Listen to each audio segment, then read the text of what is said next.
Welcome to Between Brothers podcast. We got the Duke of Debonaires, Lando. We have the charismatic one, my brother, Zero, in the building. Thank you all for joining us this week. Zero, how was your week? Week was all right. We finally got moved into. We finally moved into the my place. So, um, what's it called? Still getting everything situated because it was like move, then have to go to work, and then still had to get more stuff, Yeah. and it's like so so yeah, it's pretty yeah, it's pretty nice. Um, what's it called? Gotta wait until tomorrow to find out if we won the we had signed at work where um we were supposed to get we're supposed to get a prize or something for having the best completion percentage, reservice rate, and what's it called?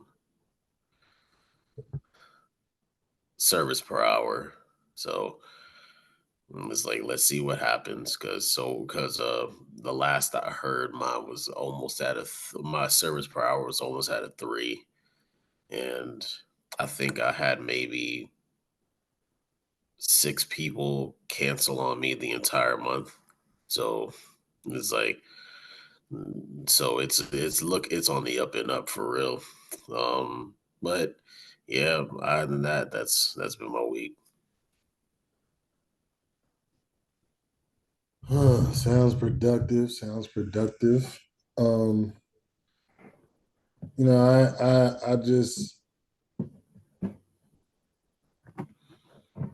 I didn't really have much going on this week. We went to this thing called Harvest Fest at the Hunt Club Farm. Cocoa Puff got to ride a pony and she got to hold a bird like a chick, and she got to pet a rabbit. So that was she enjoyed it. So I thought it was something that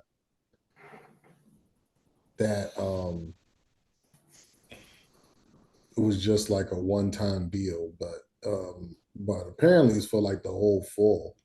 So I was like, dang, I could have not did that now because it was it was just me, Cocoa Puff, the Duchess, Lincoln Lollipop, but they had fun and Lollipop won a musical chairs competition.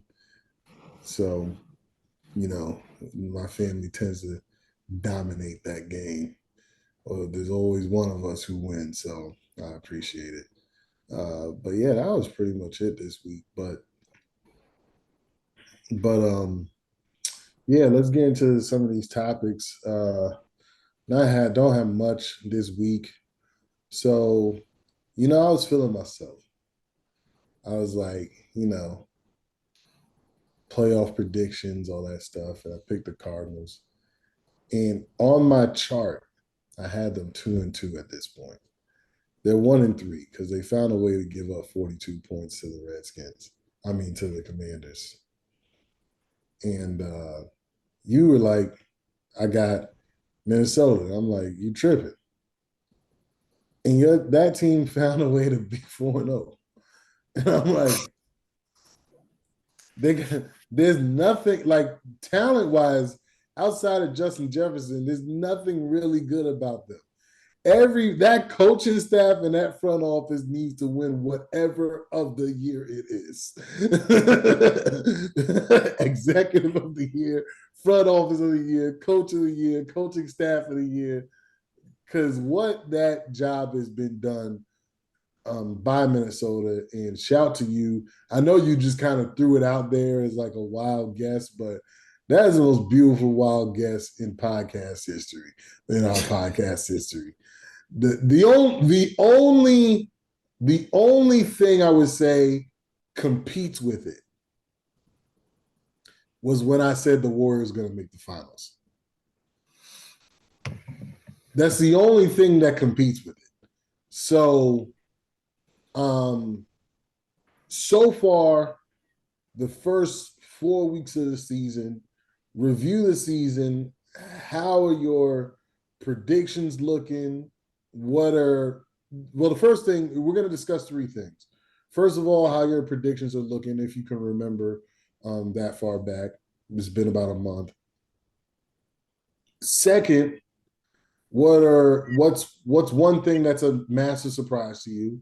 And then third, of course, what's the one thing that's been a massive disappointment for you so far this season? And how do you see the season shaping? And then lastly, I guess four things.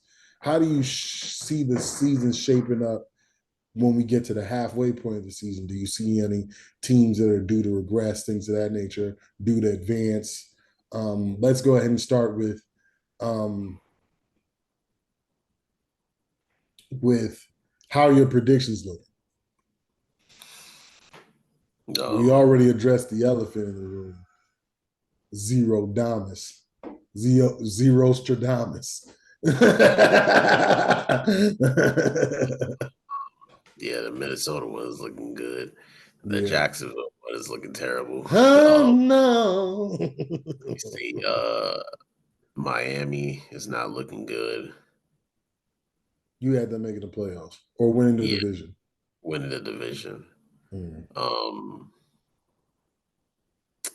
I think I said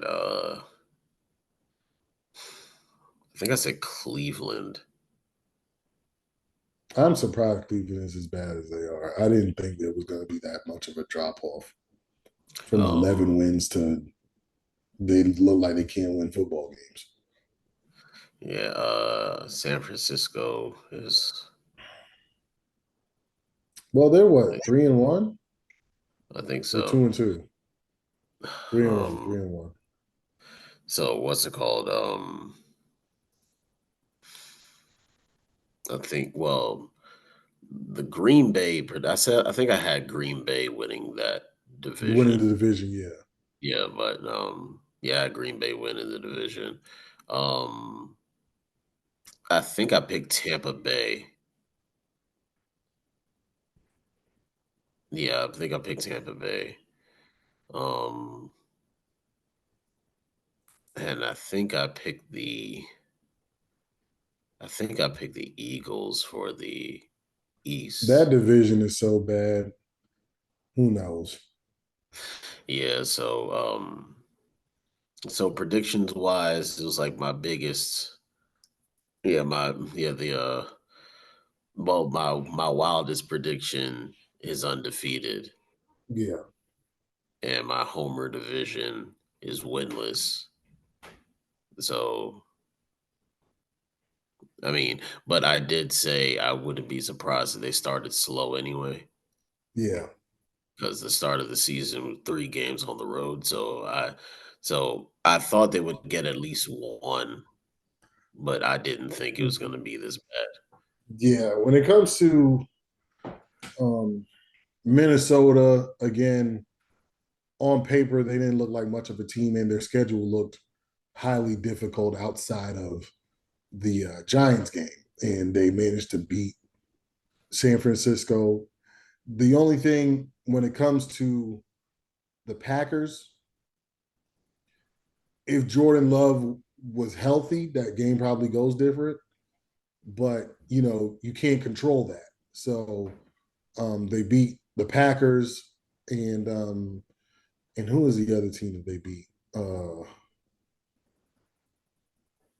I forget the team they beat week 2, but they've beaten good teams. So like they're legit. Like there's no reason for us to believe that they're going to have regression, unless Sam Darnold severely regresses. Which, if you got Justin Jefferson on your team, if nothing else, just throw it in his direction. So they've been playing great. Shout to you for calling that. And on the other side, the Jaguars should have beat. They should have won. They should be 2-2. Yeah. They should be 2-2, and realistically, you could say they possibly 3-1 because Cleveland was a winnable game. They dominated for a half Miami, and for 3.5 quarters they dominated Houston. So it's like they could be 3-1 right now. So though they probably don't have a shot at the playoffs, it won't it won't surprise me if they can string together a 8-9 season if certain things start, because they like there's this app that I follow, and they talk about unlucky teams, and how they say how they rank how they grade it is like their expected yards per play and their expected points per drive.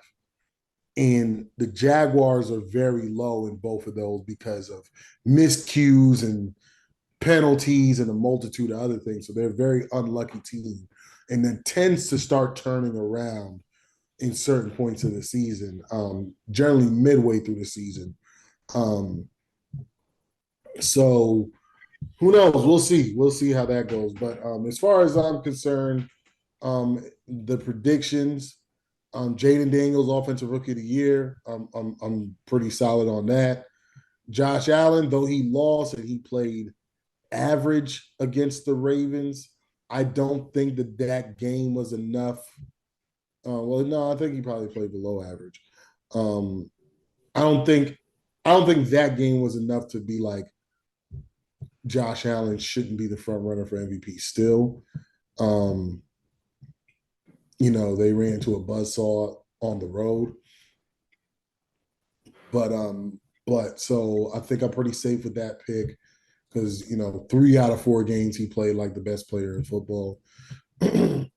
um, the Jets not playing well, um, definitely called that so far this season.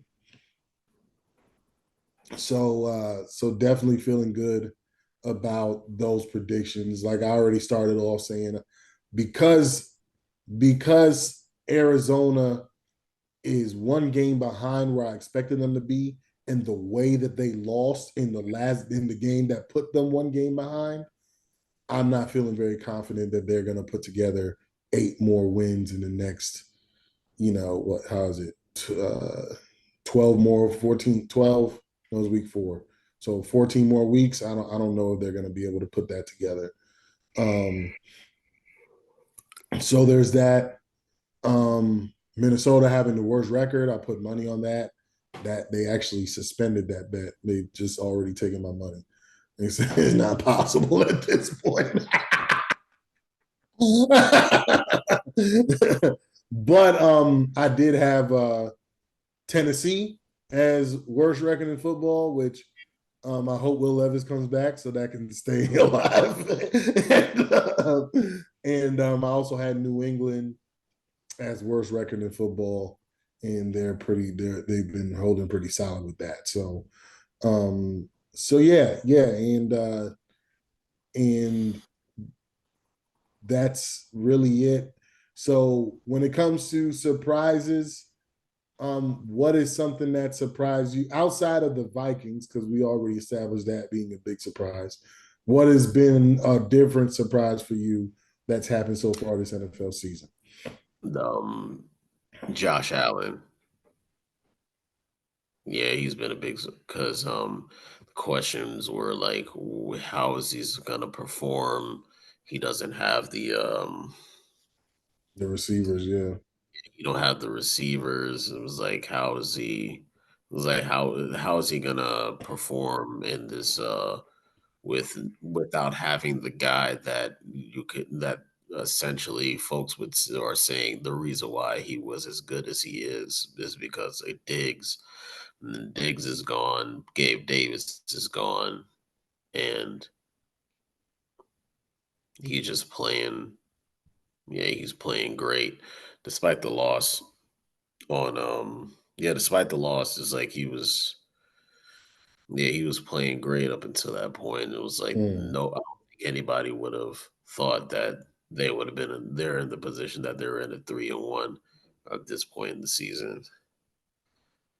Um, yeah, positively, that's the biggest. okay. Um, What about on the other side? Like what's something that you thought you were gonna see on like greatness, but it's like, wow, that dude or that team is really, really way below what I expected. Like I'm surprised that this team isn't performing or this player isn't performing. um, well, Jacksonville's low hanging fruit, but I mean, what I know you picked them to win the division, mm, but you did. I don't know if you would say that it's a big surprise because you did say they probably start the season slow. mm, And also, to be honest, the Jaguars as a roster, just on paper, isn't better than Houston. So I don't know if that's really like a big surprise. yeah, no, I was saying no, I wasn't gonna pick them. Okay. But you Um, said it was low hanging fruit. I don't think anybody would pick that. it's I thought I thought the Bengals would actually start a whole lot better than what they normally would, Mm, but with like even without Mixon, but the way that the off season went was like with the whole T Higgins and Jamar Chase situation. It's like I know they historically start off slow, but I would have thought that they would be in a better position than they are right now. Because with the Browns is like um, I wasn't really a big believer in Deshaun Watson since he stopped getting massages. So I wasn't really too yeah I wasn't really too high on. I don't think I was really too high on the Browns. No, because I said the Ravens were gonna win the, division, so I wasn't but, I did think Cleveland was gonna make the, wild the card, playoffs, yeah. but what's it called? But I would have thought the Bengals would have started off stronger than they actually did, but they're the bigger surprise, so, I mean, it to me anyway, so it is what it is. Yeah. Um, so my biggest surprise, positively, um,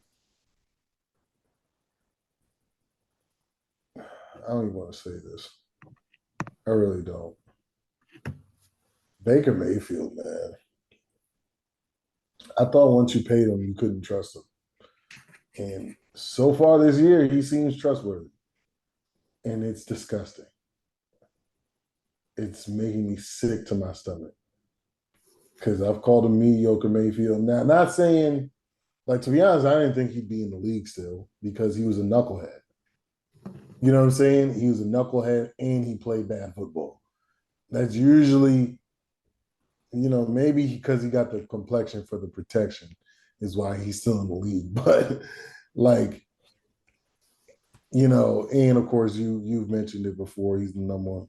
He was the number one overall pick, so people are going to give that guy chance after chance, even though there was a guy who actually made a Super Bowl and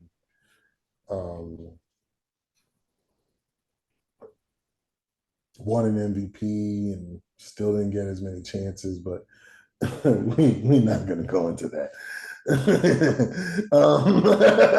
It was also number one overall pick. But yeah. Anyways, uh, so yeah, that has been a big surprise for me. Um, a surprise in the negative where I thought somebody was gonna be really good and is tremendously buns.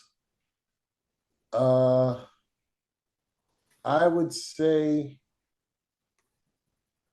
I mean, I don't want to say it because I was just like, but I had high expectations for him, and that's Trevor Lawrence. Like even though I don't think the Jaguars performing because like I said they could easily be 2-2 minimum. So I don't think the 0-4 is worse than it is. Like it looks worse than it actually is. But Trevor Lawrence has not played. Like I think he's bottom five on my list or my quarterback list that I'll be dropping or it'll be out by the time this podcast comes out.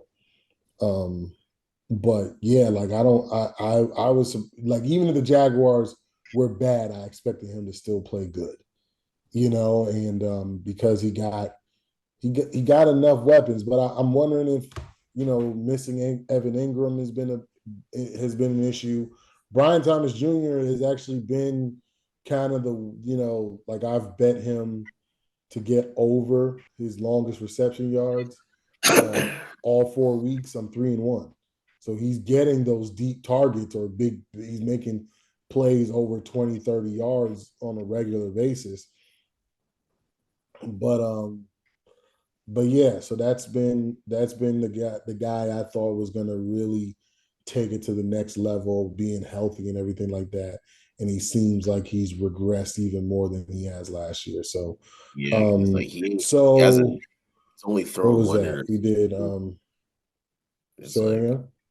he's only thrown. He hasn't turned the ball over, but still, the way that he's been, yeah, that all everything we talked about earlier, how all his fundamentals are completely thrown off. So it's like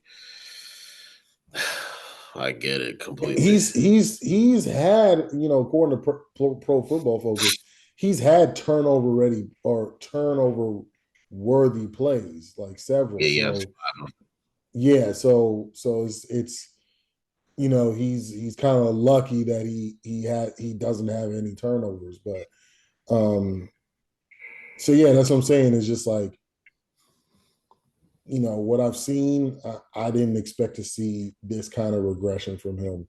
But what did we do? We did surprises. Um, this no, did we do disappointments yet?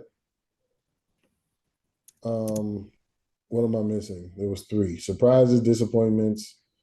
Um, how the predictions are looking.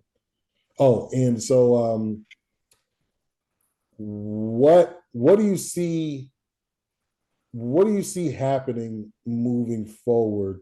Like, what's one team that you think has the opportunity to turn their season around and be even if they're not a playoff team, be a better team than we've seen? And what's a team that you see could have that's set up to have regression that's starting out pretty good? Um, I think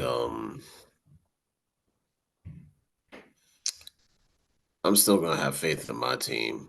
I mean, next three games we got Indy. Indy's usually a Um, win, so y'all should be able to get that. and we got Chicago and New Orleans, not New Orleans, Chicago and New England, both in London.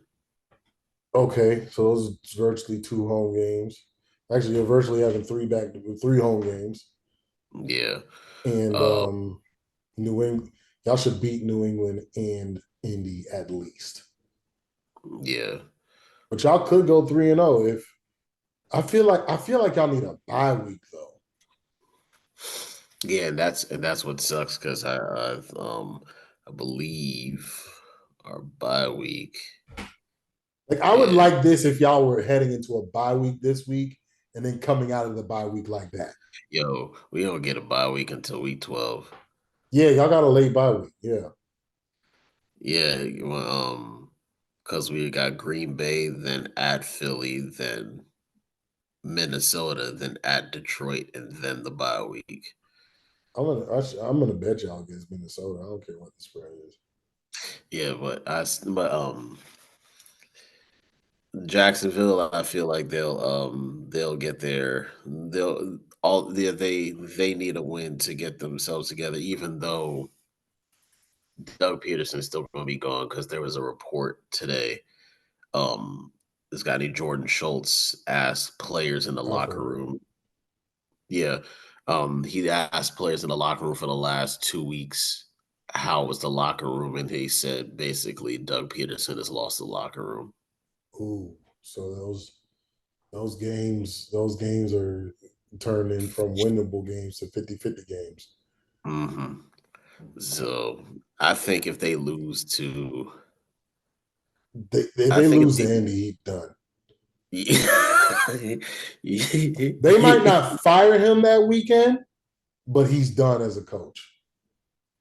yeah, And the thing is, if y'all win all three of those games, then you're back in the division conversation because you'll have a division win, um, and you'll be 3-4. Um, what's it called? Uh, and if Houston drops a game, you'll be right in the mix. You know what I'm yeah, saying? So and yeah, y'all gotta win these next three games though to get back in that conversation. You lose any of them, you're pretty much done for the season. and the team that I think is on an upward trajectory for me is Detroit. After that What's their performance last, record? Ain't they only that 3-1? they're 3-1. So what you mean? No, you said who would maintain, No, right? I said who would change their season around or no, I said who would drop. Who's a team that would drop off? You think Detroit's gonna Oh, drop drop off? off. I think if I think drop off, it'll be Philly. Yeah, yeah, because they Yeah, dropping already, yeah. and It's like and you ain't got you ain't Hurts got is a shell of AJ. himself. Yeah, you ain't got AJ. You don't got you don't Well, have Smith Devon. might be back. Smith might be because usually they only miss like a game or so, so he might be That's like back. yeah. And, Hurts is Washington. trash. Hurts is trash right now. He's Yeah, I nothing think right now. Sirianni's gone. Yeah, yeah. So yeah, I mean, and even going back to who we were just talking about, I still think if the season turns around, just the loss of the locker room thing gets him fired. Well, Like you got if they turn the season around, he regained the locker room. You see what I'm saying? So like you can't lose the locker room and turn the season around. That's never happened. If the locker room isn't listening to you, you're done. So if they can win these next three games and the team starts feeling him and feeling themselves, then that'll save them for another year. But yeah. some Well, you but or it should save or it should save them for another year. But because the NFL they hold on to coaches if they win. Like you remember like we've seen coaches of the year in the NBA get fired like a couple times. You know what I'm yeah, when Dwayne saying? got fired before he even won the award. That was crazy. That was crazy. So you know what I'm saying? The NFL will hold on to a bad coach if they find ways to win a couple games. So win enough games, I should say. So okay. For me, a team that's been playing poorly that I believe can turn their season around is um the Cincinnati Bengals. Their problem is their defense. So, if they can tighten up a little bit on defense, like just be an average defense, it'll change the entire season for them. Because they're what 1-3 right now, and they could easily be 3-1. And so those are the things that you look for. The bad teams that have lost close flukish ways, they can't be that unlucky for that long. And then also when you look at who the quarterback is, the talent on the offense, or specifically the quarterback, who their quarterback is like, is he good enough to win games, to win more of these games? And Joe Burrow is good enough to win more of these games. I'm not going to be out here sound like Shannon Sharp, where your team doesn't punt and you out here saying he need to do more. Like, so like the beat did Joe Burrow did nothing to give up those 38 points, yet it's his fault. So you know what I'm saying? Like that don't make no sense. I'm not like you sound like a hater at this point. And though I'm a hater of many quarterbacks, I'll never criticize a quarterback for his defense being absolutely buns. Like, so you don't punt. Like, what? Oh, well, he should have scored touchdowns. Like, one of the drives where they didn't score a touchdown, the guy dropped the ball on third down. How is that? How is that Joe Burrow's fault? Like, this is astronomical, man. Astronomical stupidity, man. But anyways, so those are the teams that I look for when I want to predict that. Teams that I think they're getting lucky with wins, and I feel like they're going to have heavy. They're the ones that are going to have heavy regression. Two teams come to mind, but I'm going to go with Denver. They're 2-2 right now. I predict them to win less than 5 games. So they got the Jets game. The Jets game they shouldn't have won, and they beat the Bucks pretty easily. So I'm not gonna say they should have won that, but they really should be 1-3. But abysmal coaching is the reason why they're 2-2. So that's the issue that I think Denver is due for a lengthy losing streak, which I think I had them 1-3 at this point of the season for my predictions anyway. So they're a game off. But I had them have losing like 6 straight at some point in the season. So I think they're due for that losing streak. So yeah, man. So that's the quarterly review of the NFL season. We'll do mid-season awards when it's time for that. But let's move on to the next topic. So actually, you know what? I was gonna do a basketball topic, but I don't want to because it's getting late. So the other topic, so we had talked about this last weekend, I think, or last week. Shits and Gigs podcast made Andrew Schultz made a race joke, and black women got online saying they should have defended them, and all this other stuff. And I was like, why do we care what people who eat beans on bread think about us? And so we're not really revisiting it, but we are. So, now men are coming out with a narrative of like, like y'all were the same people, or these women were the same people who, when other people were talking about us, y'all were co-signing like you got an 800 credit score. You know what I'm saying? And it's like, oh, okay, like that's how y'all feel about us. And but y'all think that we should be the ones to protect you.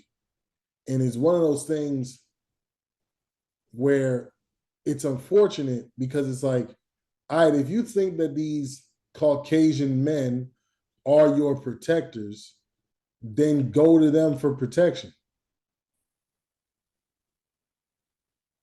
You know what I'm saying? So it's just like, I don't know. I don't agree with the rhetoric because as men, it's our job to protect. So I don't necessarily agree. But like I said last week, we like he's a comedian that's always made those types of jokes, and he didn't say anything like Laura was a racial joke. It wasn't nothing that we haven't heard for hundreds of years. You know what I'm saying? I'm saying I'm exaggerating about the hundreds of years, but it's something that, we even see it on TV. We see people try to portray black women in a certain imagery, loud, obnoxious, combative, things of that nature. We've seen white people make these jokes and all the time around white people, around black people. And, unfortunately, stereotyping is a real thing. So I say that to say who, like, it at the end of the day, it was a joke. We can't keep trying to be offended about everything. And it's like at the end of the day, it's a joke and who cares?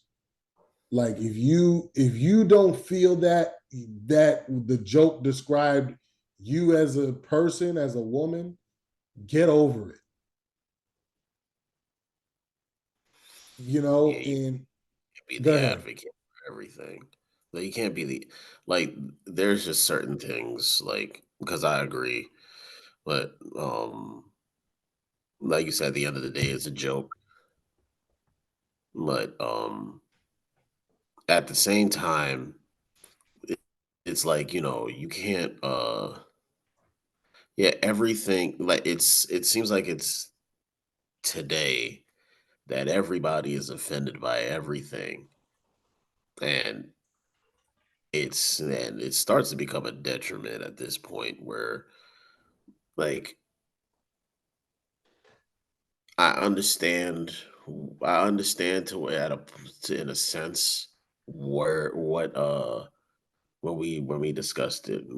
I understand to a certain extent where they would be coming from, but when like you said when Kevin Samuels died, there were women that were Mm. celebrating that. Hmm. Like yeah, Gay Fox literally celebrating that shit. Celebrating a black man dying. It's like what was it? Folks saying that we're bullet bags. Yeah, it's like our own women saying we're bullet bags. Our own women saying that they don't need us. Our own women putting us down and things of that nature. And then when this situation comes up, now it turns into, well, where are you to defend us? But where were you when they were saying this about us? Like you can't. It's the you can't have your cake and eat it too situation. If the analogy even goes, if the analogy fits the situation, because it's like you can't. It's like you can't sit here and then be like you want us to defend. Then, like you said, we're men. It's like we protect. You can't. It's like where. How am I trying to say this? The problem for me is that when it comes to defending us, where are you? They said Kevin Samuels died and you celebrated that shit. Just because he told the truth. it's like what Now, was it? some of the truths he said, or some of the things he said, I felt like were idiotic. Like one thing he said was like, if you're a woman over 35, you might as well settle for being a side chick and stuff like that. It's just like some of Yeah, the things he said was stupid. But for the most part, when he was like going one on one with a lot of these women, and he would challenge them and say, "Hey, look, this is what's this." You know what I'm saying? Like there was one lady, she I'm sorry to cut you off. I'm just gonna say this and let you get back to your point. Don't lose your thought. But she does a relationship podcast or show as well, similar to his. She got on the show and he was like, well, she was saying like she's unmarried, she's older. What's her name? Kendra G. Okay. And he was asking her like, well, what age is a good age? And then she's like trying to, and he's like, no, like you're not. And he was like, that's why most of these women, like it's mostly women on my channel now, because y'all ain't telling them the truth. Y'all telling them that, oh, like it's okay, follow your heart or follow your dreams, this and the other, and then all of a sudden they busted and disgusted. But go ahead. Yeah, so I'm like, when the insults start flying, like, where are you?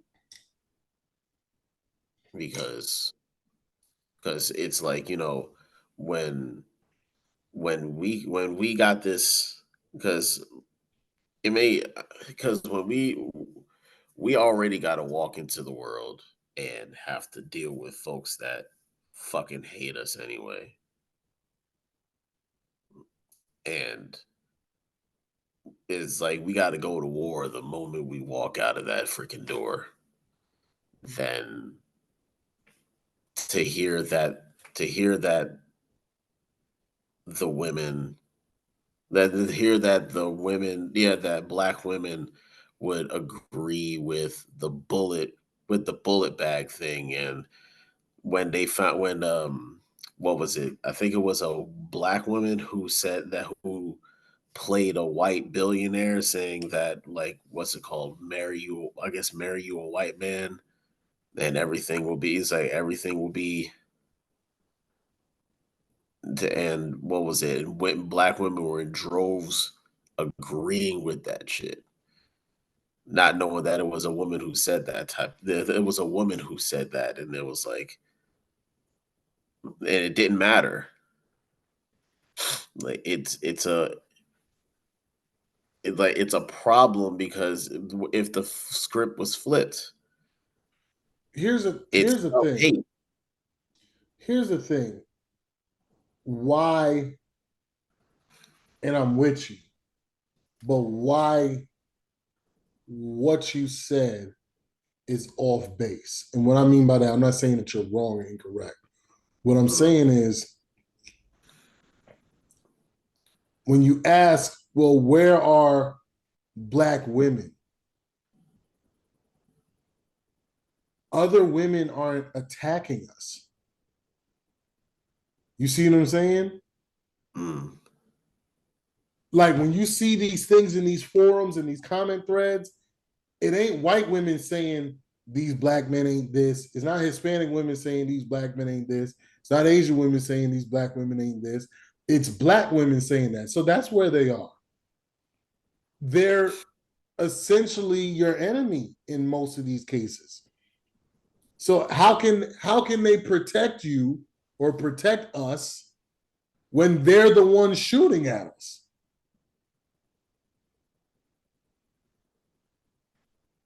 So that's where the issue lies. And then the issue lies with, we continuously fight each other and create Yeah. dissension with each other. And the black, like Dr. Umar was like, they attack the black family. And that's why the black community has so many issues that it has now. And that's really what it is. And then there's a diminishment of the black family because there's very little respect for the black man. And it's just like there's no reason for it at the end of the day. You know what I'm saying? Like, don't get me wrong. Not I believe that not every man is capable of leadership. But I remember recently, and this is nothing against my Duchess, but I was talking with my son.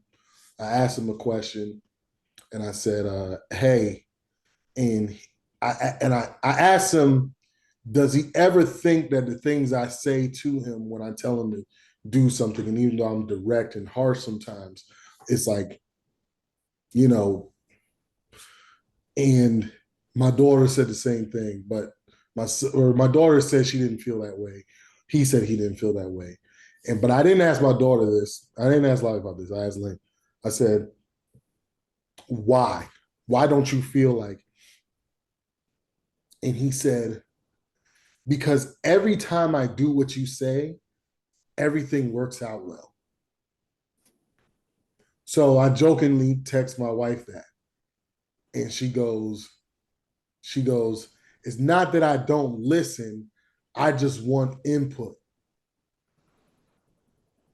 Which, in all honesty, she doesn't listen half the time. It might be even more, might be a little less, but let's give her some credit and say half.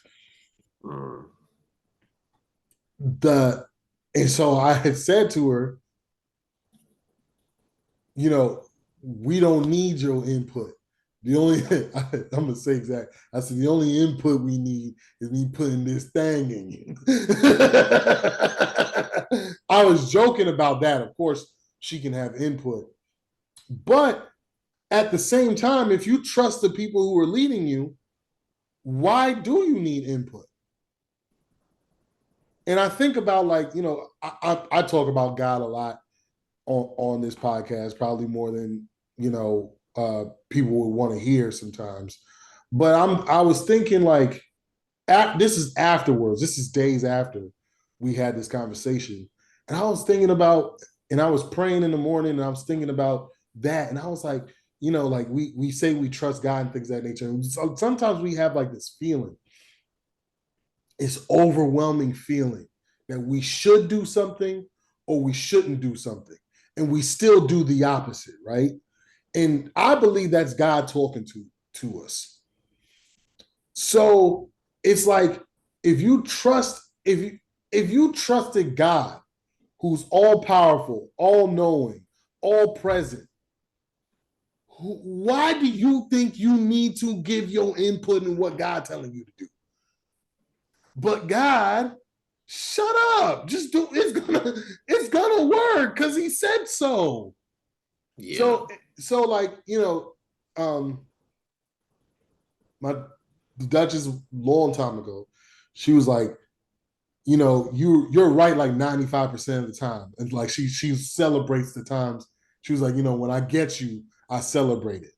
And it's just like, okay, but if I'm right 95% of the time, why do you think your input is needed? I'm not saying I'm never wrong, but why is it that you believe, okay, yeah, and it's because you don't trust it. And it has nothing to do with me. You know what I'm saying? I shouldn't say it has nothing to do with me. It probably does have a lot to do with me, to be honest. But you know, that's me arrogantly speaking. But if I trust God, why would I question what he's asking me to do? I won't. I don't. You know what I'm saying? When I, like, you know, now being older, like when I get overwhelming feelings that I should do something or shouldn't do something, I do it or I don't do it. You see what I'm saying? Because it's like, no, like God's giving this to me.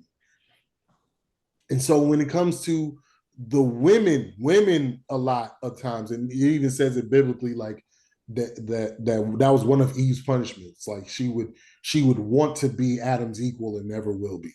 And I think that's the input thing, and I think that's the lack of trust in the leadership thing. It's like, okay, but you still need me. And it's like, but then I think about my relationship with God. God don't need me. Like, you know what I'm saying? Like, he don't need my help. He just need me to do it. Me doing it is helping, not me trying to give him advice.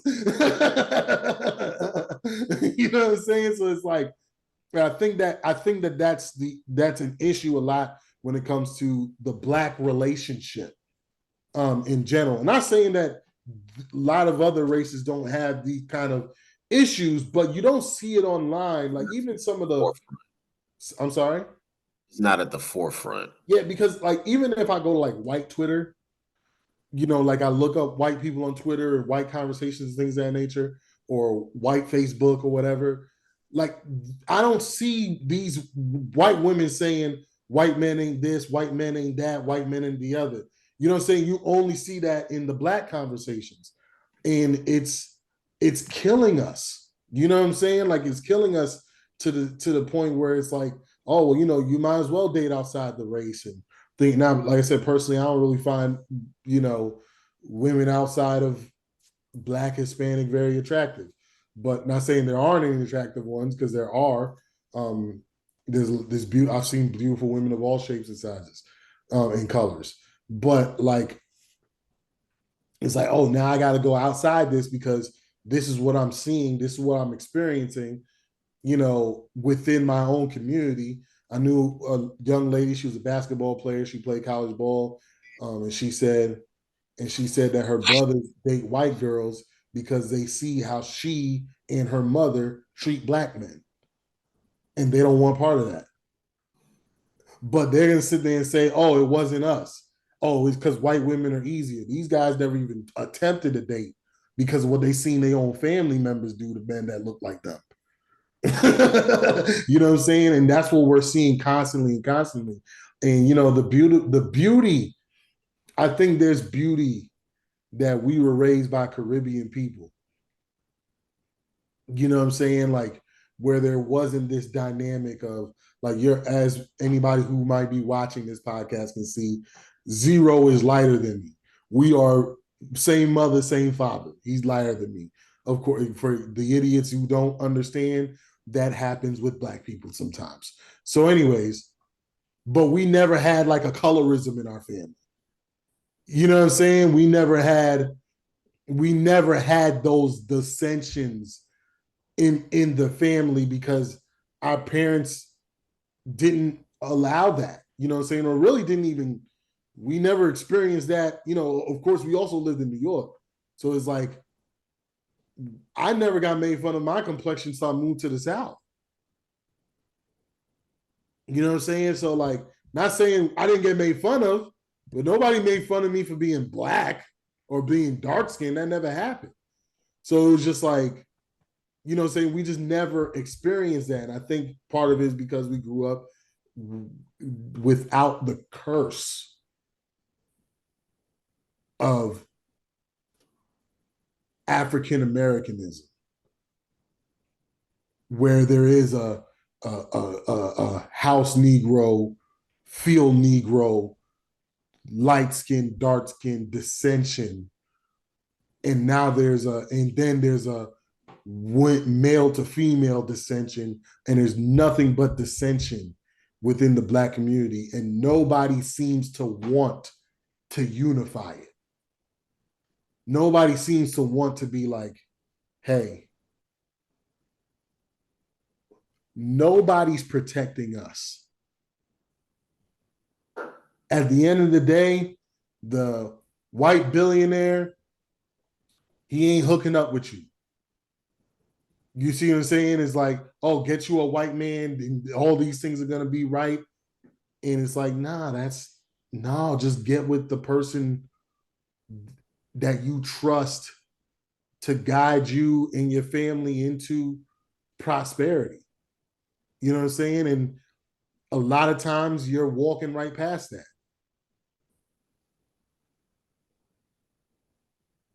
But I know you had some more things to say. Go ahead. No, what's it called? You basically hit the nail on the head. Yeah, okay. And I'm gonna say one more thing about this, and then we'll end this podcast. Um, at the end of the day, our job as men is to protect.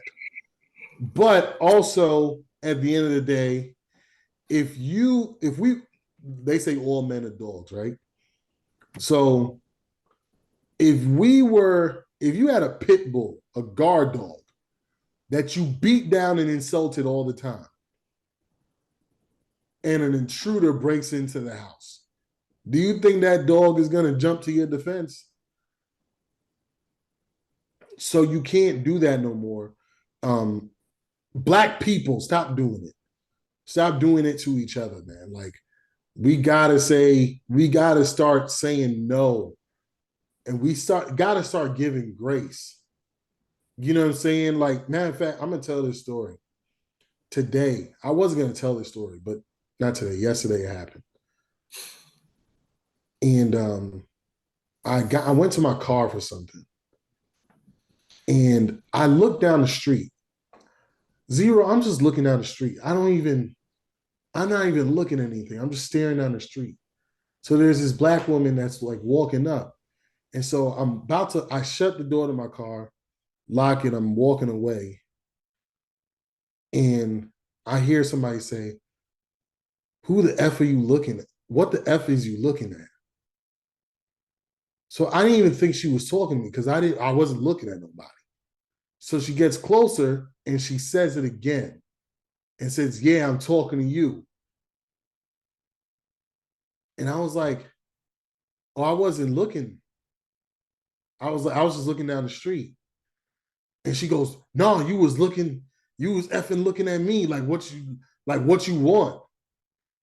I'm like, this chick might have been like 200 feet away. I was like, oh, and I remember Jay-Z had mentioned this. He had said, like, "Oh, you think I see you. Like, because you're vulnerable.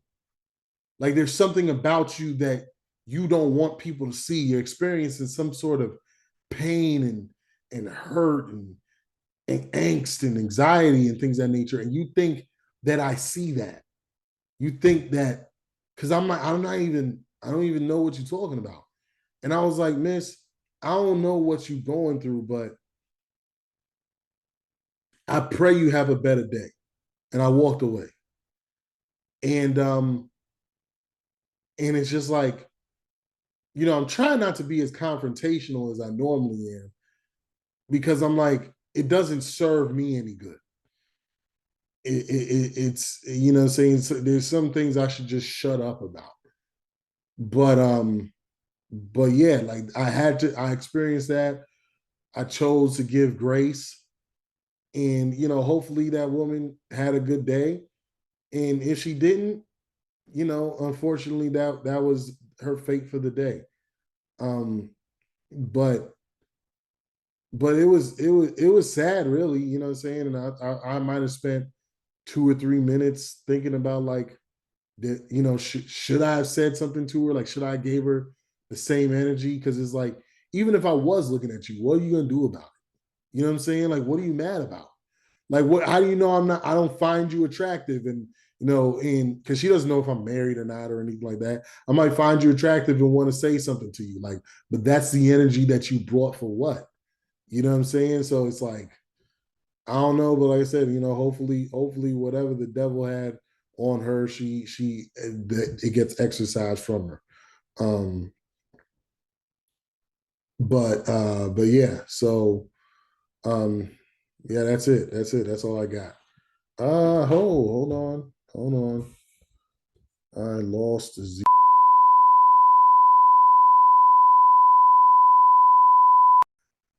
All right, lost Zero. Um, Something happened with his signal. He said he's not sure when he's going to get back on. But I have no parting shot. I just guess I'll leave that as my parting shot. And thank y'all all for listening. Love y'all. And we'll see you next week. Hopefully with better reception.